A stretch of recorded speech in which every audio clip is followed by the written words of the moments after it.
জাকাত ফরজ হওয়ার শর্ত। জাকাত কোন ব্যক্তির ওপর ফরজ, বা জাকাত ফরজ হতে গেলে কি কি শর্ত লাগবে? জাকাত ফরজ হওয়ার 5টি শর্ত আছে। 1 নং শর্ত, জাকাত দাতা মুসলমান হবে, সুতরাং কোনো অমুসলিম ব্যক্তির ওপর জাকাত ফরজ না। 2 নং শর্ত, জাকাত দাতা আজাদ হবে, স্বাধীন ব্যক্তি হতে হবে, সুতরাং শরীয়তের পরিভাষায় যে দাস কিংবা দাসী তার উপর জাকাত ফরজ না। 3 নং শর্ত, জাকাত দাতা ব্যক্তি বালেগ হইতে হবে, প্রাপ্তবয়স্ক হতে হবে, সুতরাং অপ্রাপ্ত বয়স্ক বাচ্চার উপর জাকাত ফরজ না। 4 নং শর্ত, যিনি জাকাত দিবেন উনার সুস্থ মস্তিষ্ক থাকতে হবে, সুতরাং উন্মাদ পাগল এমন ব্যক্তিদের উপর জাকাত ফরজ না। 5 নং শর্ত হলো, যিনি জাকাত দিবেন উনার মালটা নিসাবে পৌঁছতে হবে। এখন প্রশ্ন হয়, নিসাব কি? উত্তর হলো, জাকাত যোগ্য সম্পদের শরীয়ত নির্ধারিত পরিমাণ। প্রশ্ন হয়, পরিমাণ কতটুকু? উত্তর, পরিমাণ নির্ধারণ করতে গিয়ে আমরা মালকে সাধারণত 4 ভাগে ভাগ করি। 1 নং স্বর্ণ, 2 নং রূপা, 3 নং ব্যবসার মাল, 4 নং গবাদি পশু। স্বর্ণের পরিমাণ কতটুকু? স্বর্ণের পরিমাণ হলো 20 মিসকাল, যার আধুনিক ওজন হচ্ছে 7.5 ভরি স্বর্ণ বা 87.48 গ্রাম স্বর্ণ। সুতরাং কোনো ব্যক্তির কাছে যদি 7.5 ভরি স্বর্ণ কিংবা 87.48 গ্রাম স্বর্ণ থেকে থাকে, তাহলে তার উপর জাকাত ফরজ। এখন এই পরিমাণ স্বর্ণ তার কাছে যেভাবেই থাক না কেন, চাই বার হিসাবে থাকুক, চাই অলংকার হিসাবে থাকুক, অলংকার হিসাবে থাকলে সে ওই অলংকার একেবারেই ব্যবহার না করুক কিংবা ব্যবহার করুক তবে মাঝে মাঝে অথবা সবসময় ব্যবহার করুক, কিংবা এই পরিমাণ স্বর্ণ তার সামগ্রীতে আছে, অর্থাৎ সে একটা স্বর্ণের মগ বানিয়ে রেখেছে কিংবা একটা কাপ বানিয়ে রেখেছে, অথবা অন্য রুমের আসবাবপত্রের সাথে কারুকাজ করে রেখেছে।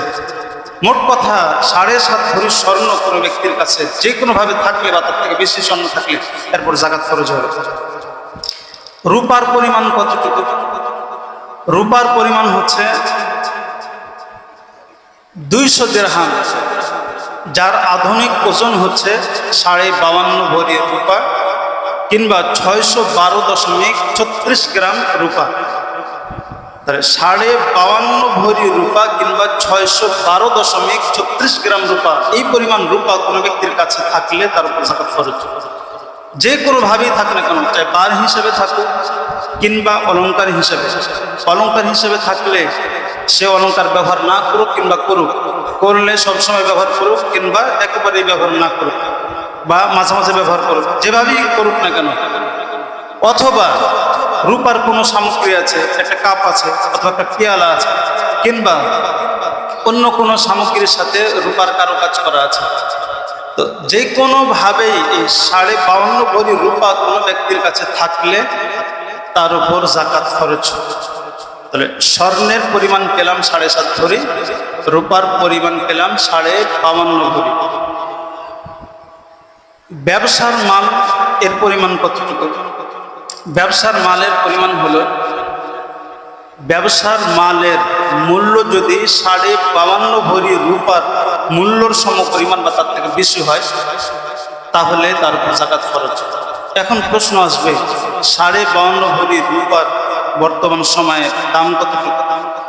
রূপার বা জুয়েলারি যেই দরটা আছে এটা ওঠানামা করে প্রতিদিন, আমি কয়েকদিনের কথা বলছি। আবার এখানে আর একটু স্মরণ রাখতে হবে, রূপা 22 ক্যারেটও হয়, 21 ক্যারেটও হয়, 18 ক্যারেটও হয়।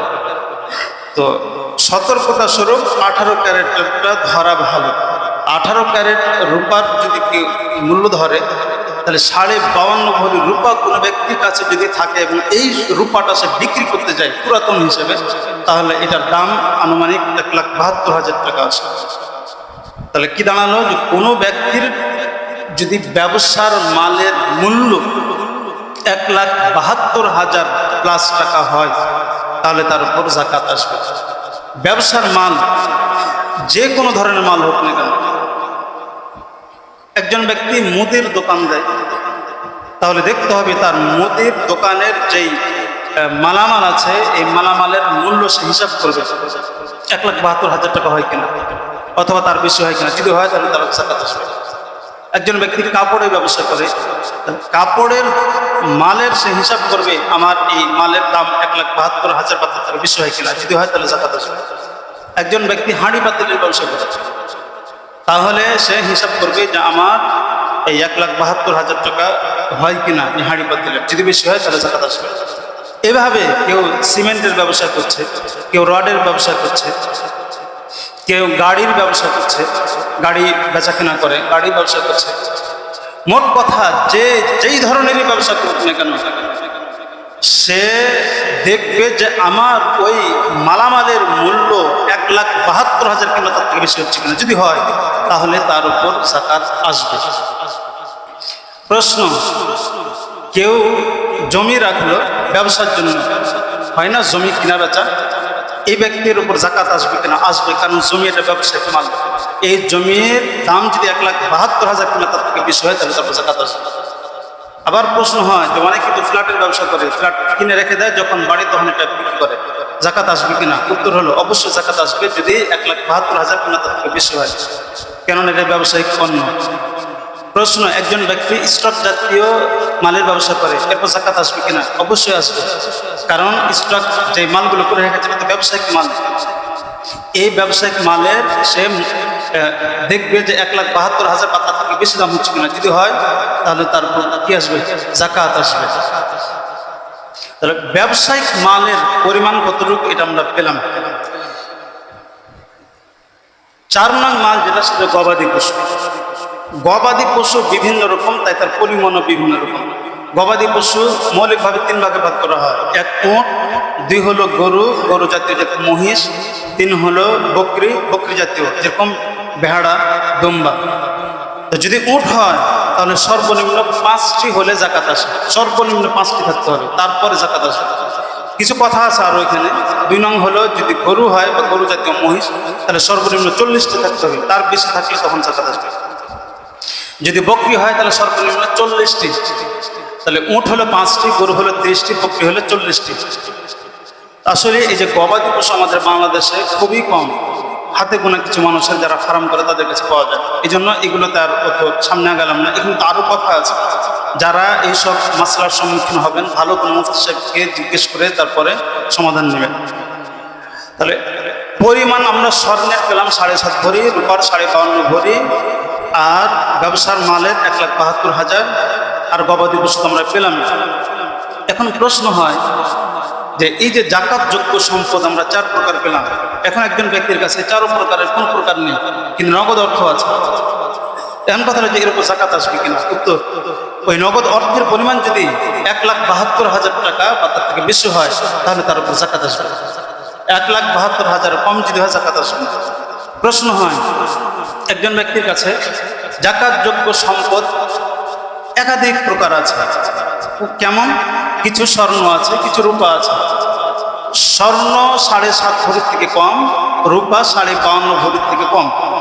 স্বর্ণকে আলাদাভাবে হিসাব করলে পরিমাণে পৌঁছে না, আবার রূপাকে আলাদাভাবে হিসাব করলে পরিমাণে পৌঁছে না। এরপর যাকাত আসবে কিনা?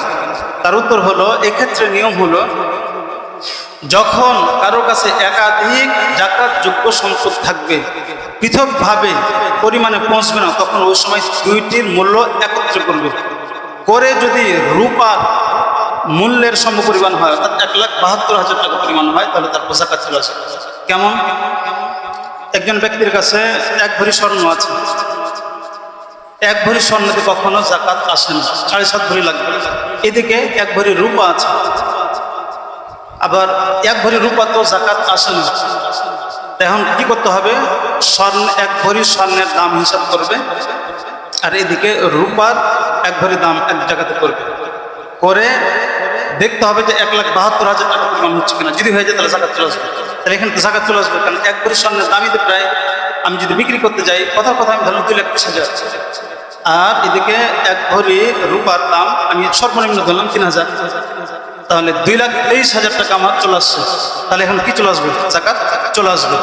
সেম কোনো ব্যক্তির কাছে স্বর্ণ আছে কিছু 1 ভরি, নগদ অর্থ আছে কিছু 20,000 টাকা। এখন প্রশ্ন হবে যে এর উপর জাকাত আসবে কিনা। তার উত্তর হলো অবশ্যই আসবে, কারণ দুইটার মূল্য যদি একত্রে মেলানো হয় তাহলে 1,72,000 টাকা বেশি হচ্ছে, তাহলে জাকাত চলে আসবে। তো ঠিক এভাবে একজনের কাছে 1 ভরি স্বর্ণ আছে, তার কিছু ব্যবসার মাল আছে, ব্যবসার মালকে ধরলে আলাদাভাবে ধরলে 1,72,000 হয় না, স্বর্ণকে আলাদাভাবে ধরলেও স্বর্ণের পরিমাণে পৌঁছে না। কিন্তু দুইটাকে মিলাইলে ব্যবসার মালের অর্থ আর স্বর্ণের মাল একসাথে মিলাইলে 1,72,000 টাকার উপরে চলে যায়, তাহলে তারপর কি চলে আসবে, জাকাত চলে আসবে। এই হিসাবে যদি আমি ধরি আমাদের পরিবারের আমাদের মাদের উপর জাকাত আসবে। অনেক মার, কারণ অনেক মার নাকফুল আছে, কানের দুল আছে, একটা স্বর্ণের চেন আছে, রাফ ইউজের জন্য এগুলো সবসময় হালকা হয়, কথার কথা আমি মেনে নিলাম, এগুলোর দাম চলে আসলো 1.5 লাখ টাকা। তার কাছে নূপুর আছে বেশ কয়েক জোড়া, এগুলো মিলাইলে দেখা যাচ্ছে যে 1,72,000 টাকা হয়ে যেতেছে। তাহলে আমার এই মার উপর কি আসবে, জাকাত চলে আসবে। ঠিক আমার অনেক মেয়ে আছে এরকম, যে মেয়ের কাছে এই তার গহনা আছে, এই গহনার পাশাপাশি কিছু নগদ অর্থ আছে। এখন গহনা আলাদাভাবে ধরলে, কারণ 1 ভরি জাকাত আসে না, কিন্তু নগদ অর্থ 20-25,000 টাকা ছেড়ে যদি আমি ধরি তাহলে আমার এই বোনের উপর কি চলে আসবে, জাকাত চলে আসবে। ঠিক এভাবে আমাদের অনেক মার উপর, অনেক বোনের উপর, আমাদের অনেকের ওয়াইফের উপর জাকাত আসবে। আমাদের সবাইকে জাকাত বের করতে হবে। এখন নেশাব পরিমাণ, আমরা মালের নেশাব কতটুকু এটা তো পেলাম, এখন এই পরিমাণ অর্থ থাকলে কি জাকাত চলে আসবে, নাকি এখানে কিছু কথা আছে, সেখানে কথা আছে। এই পরিমাণ অর্থের মধ্যে 3টি শর্ত পাওয়া যেতে হবে। 3 শর্ত যদি পাওয়া যায় তাহলে এই পরিমাণ অর্থের উপর জাকাত আসবে। 1 নং শর্ত, এই পরিমাণ অর্থ নিত্য প্রয়োজন অতিরিক্ত হইতে হবে। তার কাছে 1,72,000 টাকা আছে, কিন্তু সে যে প্লেটে খানা খাবে এই প্লেট তার নাই, একবারে বাড়ি শূন্য, পাতিল নেই। আবার যে বিছানায় সে শুবে, বিছানা শোয়ার মতন কিচ্ছু নেই, তাহলে এটা শোয়ার বিছানা এটা প্রয়োজন, খাবার প্লেট এটা প্রয়োজন। এখন ওই 1,72,000 থেকে যদি বিছানা ক্রয় করে অথবা প্লেট ক্রয় করে, তাহলে দেখা যাচ্ছে যে এখান থেকে 10,000 টাকা চলে গেল, তাহলে থাকবে কত, 1,60,000, 1,62,000। তাহলে 1,62,000 জাকাত আসে না, এর জাকাত আসবে না। তাহলে কথা কি দাঁড়ালো, যে নিত্য প্রয়োজন অতিরিক্ত ওই টাকাটি হতে হবে 1 নং শর্ত। 2 নং শর্ত, এই টাকা হস্তগত হওয়ার পর অন্তত 1 বছর অতিক্রম হইতে হবে। কথার কথা, মুহররম মাসে সে 1 তারিখে 1,72,000 টাকার মালিক হলো, তাহলে ওই বছরের জিলহজ মাসের 29 বা 30 তারিখ পর্যন্ত এই টাকাটা তার কাছে থাকতে হবে, বছরের শুরু এবং শেষে যদি থাকে, তাহলে ফের মুহররম মাসের 1 তারিখে গিয়ে তারপর জাকাত ফরজ হবে। তাহলে 2 নং শর্ত। 3 নং শর্ত হলো, যার কাছে এই পরিমাণ টাকা থাকবে এ ঋণ মুক্ত হইতে হবে। এখন একজন ব্যক্তির কাছে টাকা আছে কিন্তু ঋণ আছে। ঋণ 2 ধরনের, একটা হলো নিত্য প্রয়োজন পূরণ করার জন্য সে ঋণ করছে, সে সংসার চালাইতে পারে না, সংসার চালাইতে গিয়ে ঋণ করেছে। দিনাতিপাত করার জন্য যেসব আসবাবের দরকার, এই আসবাবগুলোর তার ছিল না, টাকাও ছিল না, ঋণ করে সেইগুলো কিনছে, তাহলে এটা হচ্ছে প্রয়োজন, এটা একটা ঋণ। আর একটা হলো ব্যবসার জন্য ঋণ। যদি প্রথম প্রকারের ঋণ হয়, যে সংসার চালাইতে গিয়ে সে ঋণ করছে, তাহলে জাকাত ফরজ না হওয়ার ক্ষেত্রে প্রভাব ফেলবে। অর্থাৎ ঋণ মুক্ত হইতে হবে, অর্থ হলো প্রথম প্রকারের ঋণ মুক্ত হতে হবে, তাহলে তার উপর জাকাত আসবে না। কথার কথা, তার 1,72,000 টাকা আছে, কিন্তু তার 10,000 টাকা ঋণ আছে। ঋণটা কেন করেছে? তার সংসার চালাইতে গিয়ে। তাহলে ঋণ যদি পরিশোধ করে, তার কাছে থাকবে 1,62,000, তাহলে এর উপর কি আসবে না? জাকাত আসবে না। এখানে অনেকে খেয়াল করবেন, অনেকে মানে ব্যবসার জন্য ঋণ করেন, বাসা বাড়ির জন্য ঋণ করেন, এই ঋণ ধর্তব্য হবে না। বাসা বানিয়ে রাখলো, ভাড়া দিচ্ছে লোন নিয়ে, এখন এই ঋণ দিয়ে সে বলতেছে আমার জাকাত আসবে না, এটা কিন্তু না।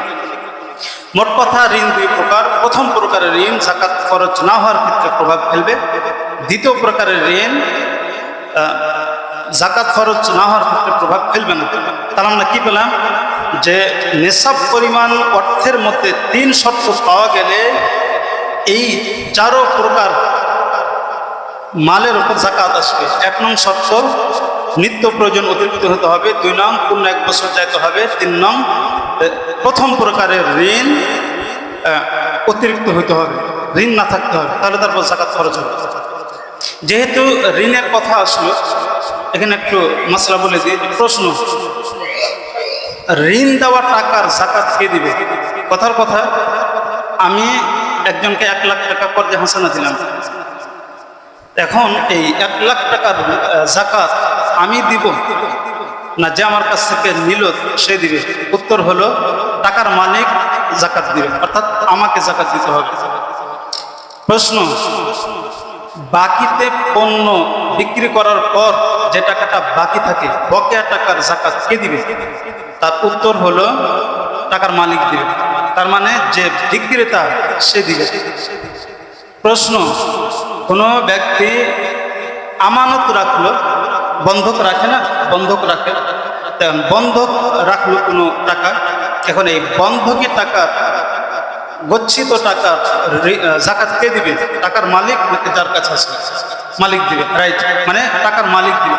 তবে এখানে কথা আছে যে জাকাত যদিও মালিক দিবে, হস্তগত হওয়ার আগে আদায় করা ওয়াজিব না। তার মানে আমি একজনকে দিয়ে রাখলাম, আমার জাকাত দিতে হবে, কিন্তু সে আমাকে 3 বছর পরে টাকাটা দিল, তাহলে আমার এই 3 বছর না দেওয়ার অপশন, 3 বছর পরে আবার আমাকে পেছনে 3 বছরের একসাথে দিতে হবে, এতটুকু। এখন প্রশ্ন হয় যে একজনকে টাকা দিল, ঋণ দেওয়ার পর ওই টাকা পাওয়ার আর আশা নেই, এখন এই টাকাটার জাকাত দিতে হবে কি হয় না?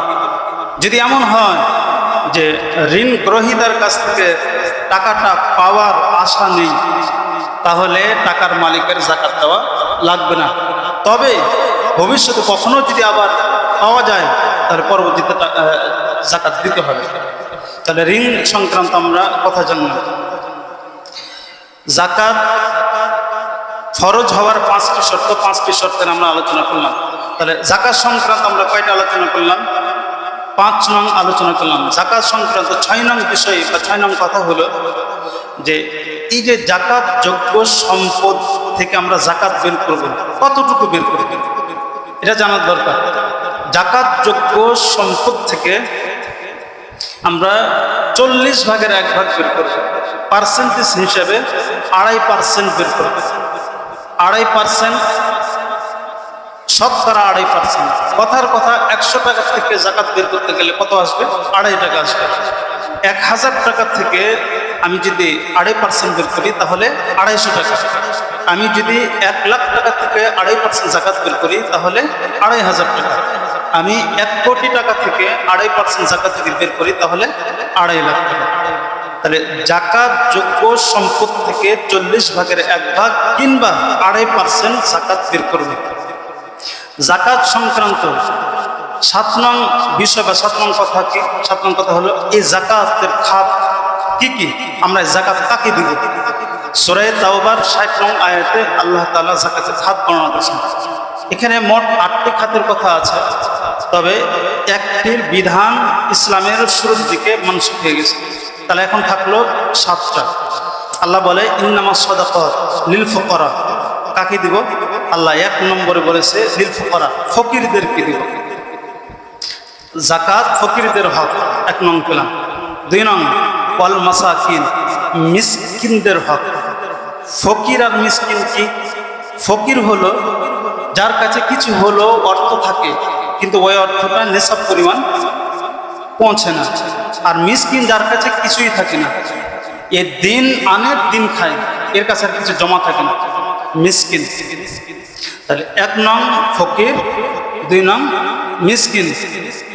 ওয়াল আমিলিনা আলাইহা, 3 নং হলো যারা জাকাত উসুল করে। ইসলামী হুকুমত থাকলে গভর্নমেন্টের পক্ষ থেকে প্রত্যেক বাড়িতে গিয়ে জাকাত আদায় করার লোক নিয়োগ দেওয়া থাকে। তো এই লোক যে নিয়োগ দেওয়া থাকে এদেরকে জাকাতের ফান্ড থেকে বেতন দেওয়া যাবে। তাহলে 3 নম্বর খাত কি পেলাম, যে জাকাত আদায়কারী ব্যক্তির একে দেওয়া যাবে। ওয়াল মুআল্লাফাতি কুলুবুহুম ওয়া ফির রিকাবি, 4 নং হলো দাস মুক্ত করার ক্ষেত্রে। দাস কি? ইসলামী হুকুমত থাকলে দাস দাসীদের মাসলা আছে, যে অনেক দাস আছে যে তার মালিককে বলছে বা মালিক তাকে বলছে তুমি যদি এই পরিমাণ আমাকে টাকা দাও তাহলে আমি তোমাকে দাস থেকে মুক্ত করব। তো এই ব্যক্তিও চেষ্টা করছে, সে তার কামাই দিয়ে মালিককে এই পরিমাণ টাকা দিতে পারছে না, তাহলে এই দাসকে জাকাতের টাকা দিয়ে হেল্প করে তাকে ছাড়ানো এটা জায়েজ। তাহলে 4 নং খাত পেলাম।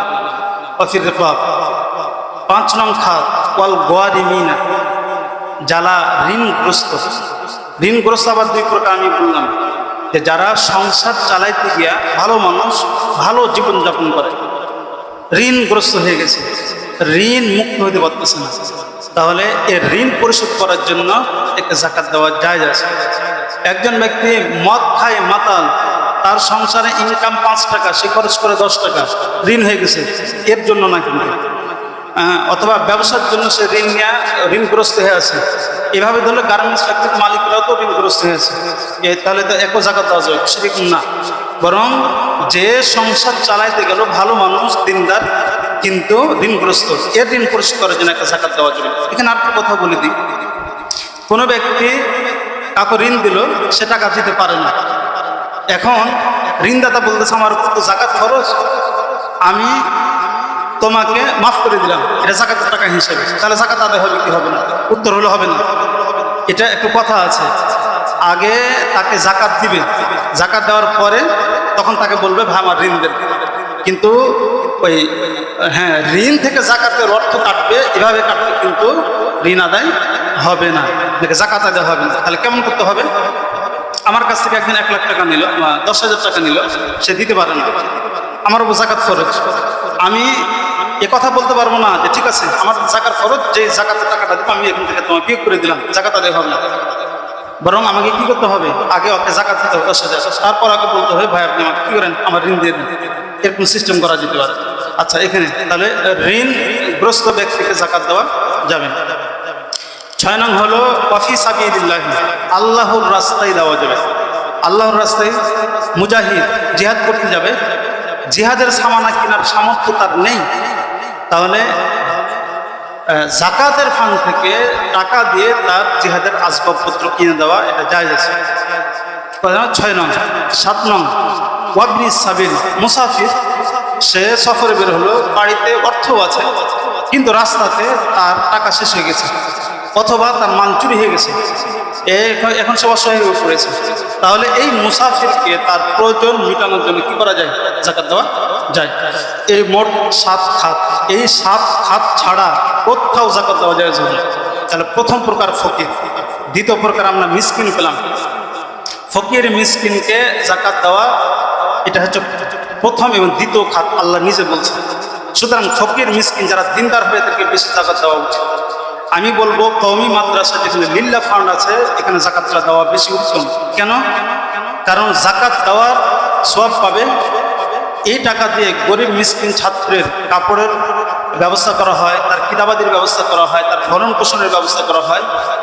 এটা তার কাছে গেলে সে এগুলো পেলে দিন শিখে দিন প্রচার করবে, তাহলে দিন প্রচার তাবলীগ দিনের সে সওয়াব পাবে। তাহলে আমরা কোথায় কোথায় করা যাবে, জাকাত দেওয়া যাবে, আমরা পেলাম। এখন প্রশ্ন হয় যে আমাদের আত্মীয় স্বজনের মধ্যে অনেকে গরিব আছে, জাকাত দেওয়া যাবে কিনা? উত্তর হলো, যিনি জাকাত দিবেন তিনি খেয়াল করবেন তার যারা জন্মের উৎস এবং সে যাদের জন্মের উৎস এদেরকে যাকাত দিতে পারবে না। কেমন? আমার জন্মের উৎস আমার বাবা, আমার জন্মের উৎস আমার মা, আবার আমার বাপের জন্মের উৎস আমার দাদা। তাহলে আমার দাদা আমার বাপকে জন্ম না দিলে আমি হতাম না।